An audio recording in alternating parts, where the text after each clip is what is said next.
베트남 축구협회가 박항서 감독의 연봉 문제에 대해 결론을 지었습니다. 최근 베트남 언론에서는 박항서 감독은 하는 일이 없다, 연봉을 50% 삭감한 니시노 태국 감독처럼 박항서 감독도 연봉을 깎아야 한다고 주장했습니다.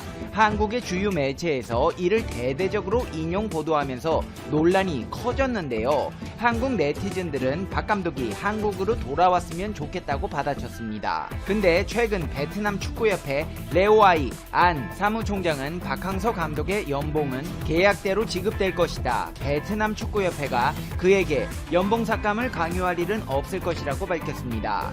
이렇게 베트남 축구협회가 한수 접으며 박항서 감독의 문제는 해결되는 듯 싶습니다만, 베트남 상황은 내수 경제는 물론이거니와 수출길까지 꽉 막혀 사면 초가에 놓여 있습니다.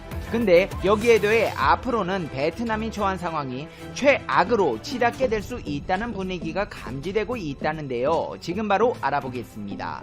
팩트TV 팩트체크. 너 자신을 알라. 지금의 베트남에게 해주고 싶은 말입니다. 최근 베트남의 정신 상태를 유행어로 표현하면 근자감 혹은 정신승리 정도인 것 같은데요.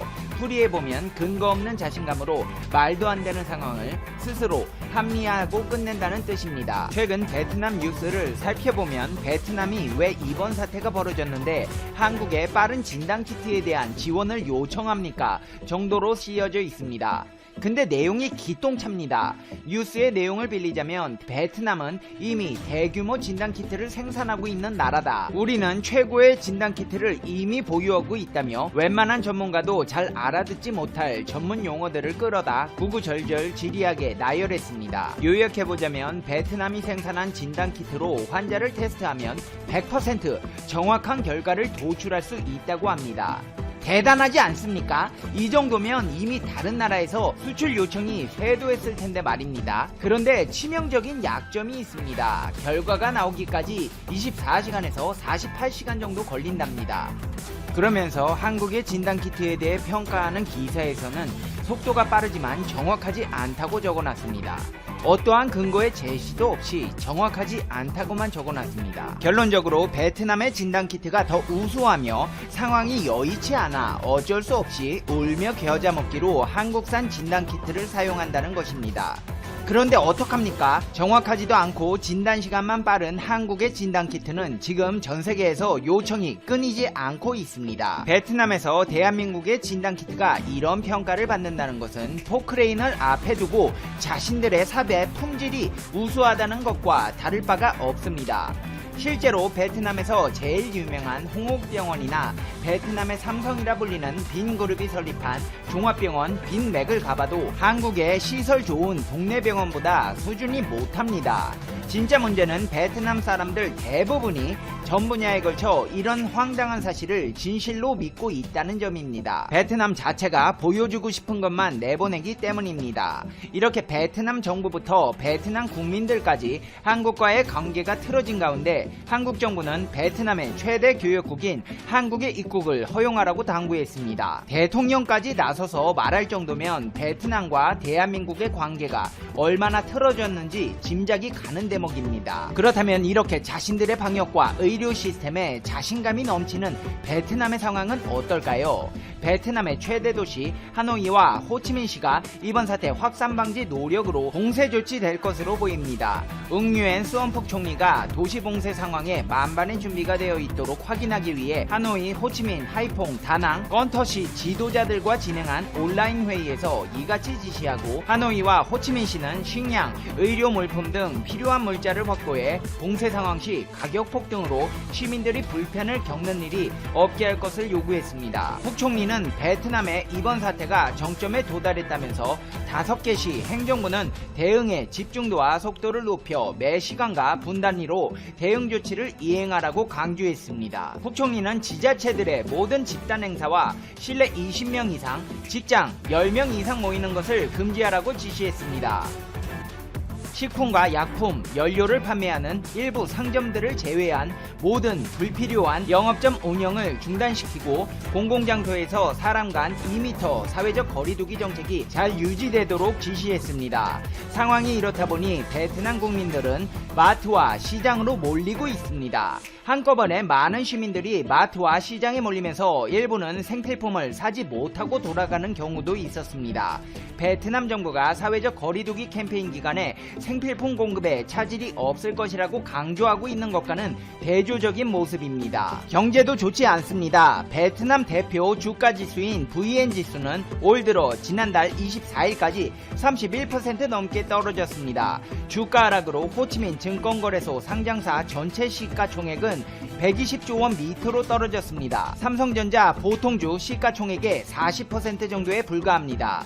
특히 베트남의 삼성그룹이라 불리는 빈그룹 계열사 주가는 최악의 성적을 보이고 있습니다. 빈그룹과 빈홈, 빈콤 리테일은 연속 3일 하한가를 기록하는 등 평균 30% 가까이 폭락했습니다. VN 지수의 20% 비중을 차지하는 빈그룹 계열사 주가가 급락하면서 증시 전체에 부정적인 영향을 주고 있습니다. 베트남 증시 규모가 작아지면서 지수 반등을 위해서 수급 회복이 더욱 중요해졌습니다. 하지만 외국인 투자자는 베트남에서 멀어지고 있습니다. 베트남 펀드에서 발을 빼는 한국 투자자가 대표적입니다. 올 들어 지난달 25일까지 국내 베트남 주식형 펀드 설정액은 505억 원 줄었습니다. 3월에만 440억 원 감소했습니다. 한마디로 대한민국 투자자들이 베트남에서 발을 빼고 있다는 것입니다.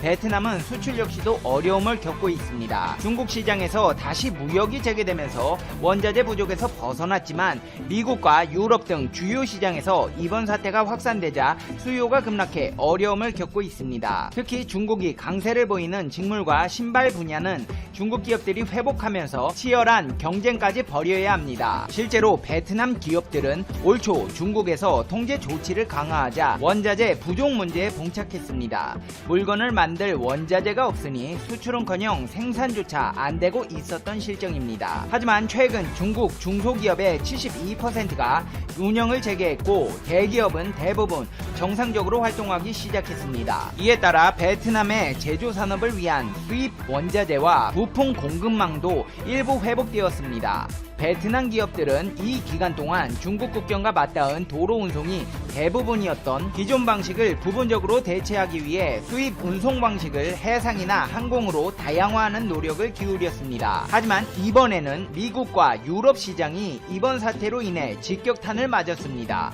미국과 유럽의 수요가 급락하자 산업통상부는 이 문제는 원자재 부족보다 더 심각한 것으로 판단하고 있습니다. 이전에 중국에서 수입하는 원자재 부족에 대한 어려움은 그나마 기업들이 예비 원자재로 생산 활동을 유지할 수 있었습니다.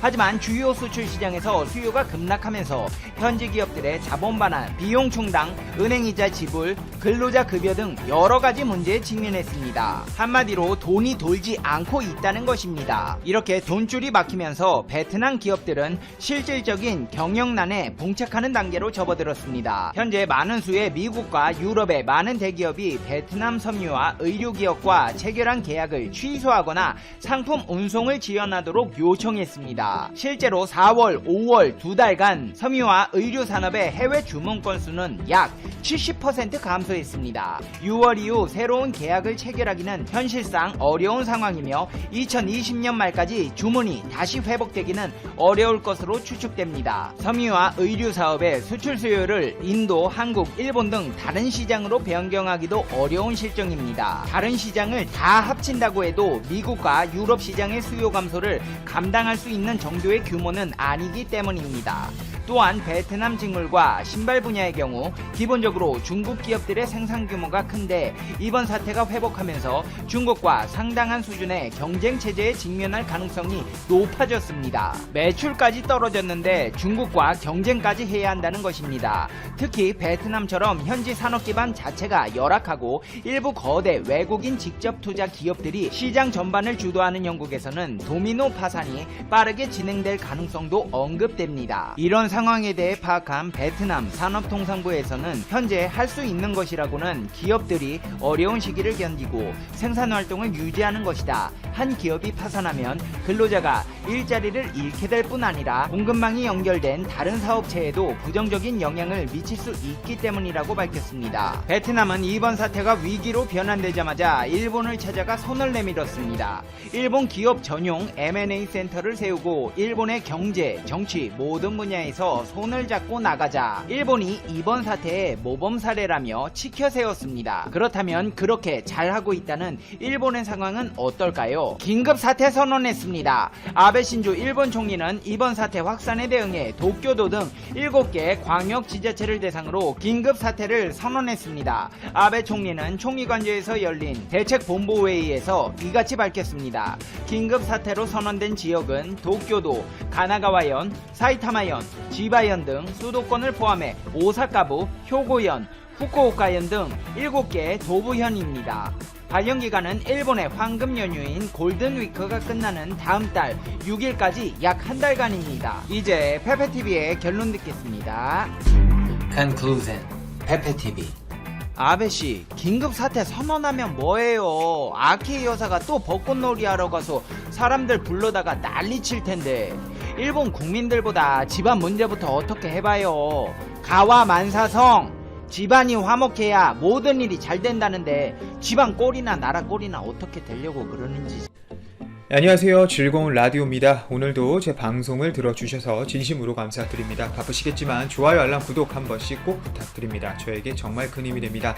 자, 오늘의 주제, 삼성전자, TSMC 둘 다 인텔 결국 놓쳤다. 인텔 ASML EUV 도입 시작 이란 주제와 중국 BOE OLED 반도체로 한국 위협이라는 주제로 여러분들과 한번 이야기를 나누어 보도록 하겠습니다. 자, 첫 번째 주제죠. 우선 인텔이 드디어 나노 경쟁에 뛰어듭니다. 이 극자외선 EUV 공정을 도입하고 프로세서 성능을 극대화할 방침인데요. 이렇게 되면 인텔의 결정으로 EUV 장비 독점 공급사인 ASML과 이 반도체 위탁 생산 이 파운드리 선두주자 TSMC와 삼성전자의 희비가 엇갈리게 됩니다. 또한 우리나라 삼성전자도 방금 말씀드린 것처럼 마찬가지고요. 11일 업계에 따르면 인텔은 2021년 7나노미터 기반 중앙 처리 장치 즉 CPU를 양산할 계획인데요. 이 7나노 EUV 라인은 미국 오리건주 팹에 마련이 됩니다. 아시는 분들은 아시겠지만 인텔은 지난 2018년 하반기부터 CPU 공급 문제를 겪고 있어요. 그래서 AMD가 엄청 큰 반사 이익을 또 받고 있죠. 여하튼 이런 문제를 해결하기 위해 주력 제품군인 이 14나노 공정 생산 시설에 10억 달러 하나로 약 1조 1820억 원을 투입했었고요. 인텔이 한동안 이 CPU 생산량 확대에 집중하면서 신공정 투자는 후순위로 밀렸던 것이죠. 또한 인텔이 말하는 진정한 공정에 대한 고집 또한 인텔이 나노 경쟁에 쉽게 뛰어들지 못하게 만든 부분도 분명히 있습니다. 10나노도 사실 많이 늦었습니다. 지난해 인텔은 10나노 공정 기반 노트북용 CPU 아이스레이크를 공개했는데 PC용과 서버용은 아직인 상황일 정도로 인텔은 공정 경쟁력 면에서 생각보다 많이 늦어지고 있습니다. 아무리 삼성 TSMC 그리고 인텔이 말하는 미세공정 나노 단위에 대한 정의가 다르다고 하더라도 고객들이 기다리는 제품을 생산 못하는 부분은 인텔도 분명 반성을 해야 할 부분이고요. 그런데 이 상황에서 또 상반기 내에 14나노 이 캐스케이드 레이크를 개선한 제품을 내놓는데요. 이번 연도 중반 6월이나 되어서야 10나노 PC용 프로세서를 양산할 전망입니다. 경쟁사 AMD는 TSMC에 7나노 공정을 도입한 3세대 라이젠 시리즈를 이미 출시해서 엄청나게 팔아먹고 있죠. 한 발 앞서 나가고 있는데 말이죠. 사실 이 7나노 공정 도입 연기 및 CPU 공급 부족으로 인텔이 삼성전자나 대만의 TSMC에게 CPU 양산을 맡긴다는 소문이 나오기도 했었습니다. 하지만 인텔은 CPU 직접 생산 전략을 고수하며 루머를 일축했었는데요. 이 EUV 라인 구축에 재돌입한 점도 같은 맥락이라고 우리가 볼 수 있겠죠. 이렇게 되면서 인텔이 7나노 프로세서를 자체 양산하게 되기 때문에 ASML에게는 아주 큰 호재라고 볼 수 있겠습니다.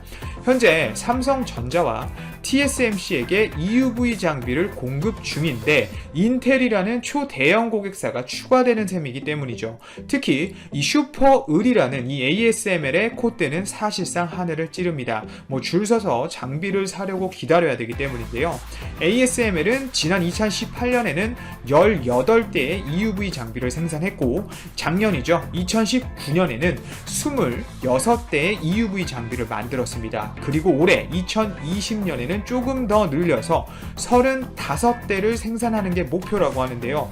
매년 이 생산 능력, 즉 캐파를 늘리는 가운데 인텔의 합류는 수주 경쟁과 EUV 장비의 가격 상승으로 이어질 수 있기 때문에 TSMC와 삼성전자에는 반가운 소식은 절대 아닙니다. 또한 AMD의 반격으로 7나노 도입이 급해진 인텔을 고객사로 맞이할 기회를 놓친 것도 분명 있고요. 인텔이 나노 경쟁에 뛰어들지만 공정 경쟁력이 늦어진 만큼 EUV 기반의 칩 생산 자체는 정확히 언제가 될지는 모르는 부분입니다.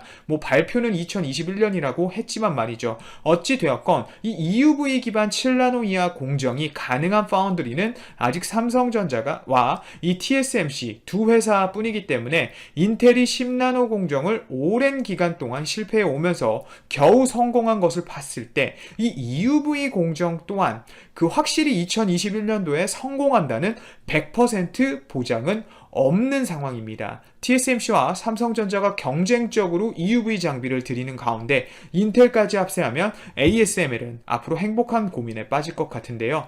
개인적으로는 실패를 좀 해서 인텔이 그 반사 이익이 우리나라 삼성전자로 많이 좀 들어왔으면 좋겠네요. 자, 다음 주제는 오랜만에 중국 디스플레이와 관련된 소식입니다. 제목처럼 중국 디스플레이 업체 BOE가 디스플레이용 반도체 자체 개발 속도를 올리고 있습니다. 지난해 하반기 이 유기발광 다이오드, 즉 OLED 반도체 관련 인력을 충원하는 등 칩 내재화 움직임이 곳곳에서 포착되고 있는데요. 글로벌 액정 표시 장치죠. 이 LCD 시장을 이미 장악한 이 BOE가 반도체 개발까지 성공할 경우 글로벌 반도체 시장 판도 변화가 분명 예상되는 위험한 상황입니다. 국내 디스플레이 구동 직접 회로 IC, 즉 DDI죠. 이 회사에도 간접적인 영향이 있을 것이라는 해석도 나오고 있는데요. 현재 BOE는 자사 웹사이트를 통해 OLED 구동 IC를 개발할 수 있는 인력을 채용하고 있네요. 이 BOE는 회로연구원 모집 공고에서 이 실리콘 기반 OLED 구동 시스템 설계를 역할로 제시했는데 또 3년 이상 하드웨어 회로 설계와 오류 수정, 디버깅이라고 하죠. 이 디버깅 경험이 있어야 한다고 명시할 정도로 구체적인 구인을 하고 있습니다.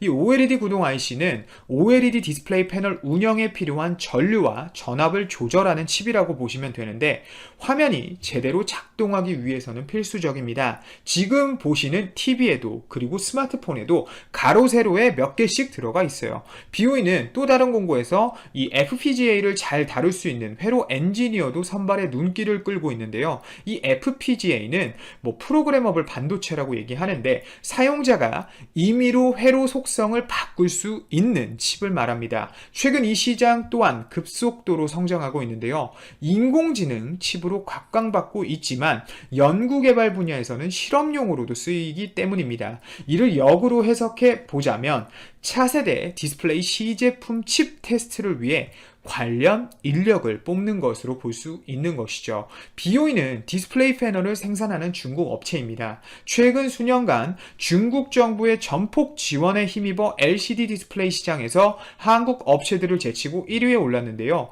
BOE는 저가 패널 공습과 함께 2015년부터 디스플레이용 반도체 사업에도 눈독을 들이기 시작해 왔고 특히 정부 지원금을 더해서 이 40억 원 위안 약 하나로 6,800억 원 정도를 반도체 사업에 투자한다는 소식이 전해지기도 할 정도로 위협적인 투자를 하고 있습니다. 당시 BOE는 LCD 드라이버 IC를 개발하면서 디스플레이용 반도체 시장에 진출하고 부품 수직 계열화를 하겠다는 방침까지 밝혔었는데 이번 공고는 LCD용 반도체 외에 OLED 패널용 칩까지 강범위하게 연구 개발하겠다는 전략을 드러낸 것이죠. BOE는 현재 중국과 대만 업체들로부터 구동 IC를 수급하고 있어요. 하지만 LCD 시장에서 최대 점유율을 확보한 회사가 관련 반도체 칩까지 내재할 경우 적자는 판 판도 변화가 예상되는 부분이고요. 디스플레이 시장 진입 당시 상당한 가격 인하로 시장을 빠르게 잠식했던 것처럼 반도체 가격과 공급 체계에 영향을 줄 것이라는 것이 대부분의 전문가들의 판단입니다. 또 이 중국 BOE의 칩 양산이 가시화될 경우 이 실리콘웍스, 매그나칩 등 국내 디스플레이 IC 설계 업체들의 중국판로 확보에도 제동이 걸릴 것이 분명하죠. 이들 업체들이 사실 아직까지 중국 업체와의 거래 자체가 많지는 않지만 이 외판 확대를 꾸준히 추진해 오고 중국 시장을 확대하려고 노력해 왔기 때문에 우리 업체들에게 분명 좋은 소식은 확실히 아닙니다. 그리고 이 BOE의 반도체 사업 확장 소식은 업계 곳곳에서 감지되고 있는데요. 실제 국내 업체도 투자에 참여한 이 ESWin이라는 회사를 운영하면서 관련 기술을 개발하고 있는 것으로 알려져 있는데 이 BOE가 이 회사에서 OLED 패널용 IC뿐만 아니라 터치 구동 IC 개발도 준비하고 있는 것으로 전해지고 있기 때문에 굉장히 위험한 상황이라고 또 볼 수 있겠습니다. 또 최근에는 미국 마이크론 테크놀로지 인력도 끌러갔다는 이야기도 있습니다. 특히 이런 부분을 봤을 때 디스플레이 인력들이 또 중국으로 많이 넘어갔던 상황인데 이미 미국 인력까지 현재 중국으로 넘어가고 있는 상황이기 때문에 국내 업체들의 디스플레이 혹은 칩 설계 엔지니어들의 유출이 더 커질 수 있는 우려가 되는 상황이죠. 국가적인 차원에서도 분명 관리가 필요해 보이는 부분입니다. 특히 반도체 엔지니어 같은 경우는 거액의 연봉을 제시받고 중국으로 넘어간 경우가 있지만 원하는 기술을 업체에서 다 빼내게 되면 아예 원하지 않는 자리로 배치를 시키면서 약속은 지키지 않는 채 내쫓는 경우도 있기 때문에 절대로 중국으로 쉽게 넘어가는 고급 인력들이 있어서는 안 될 것 같습니다. 오늘도 제 방송을 들어주셔서 진심으로 감사드리고 이만 방송 마치도록 하겠습니다. 감사합니다.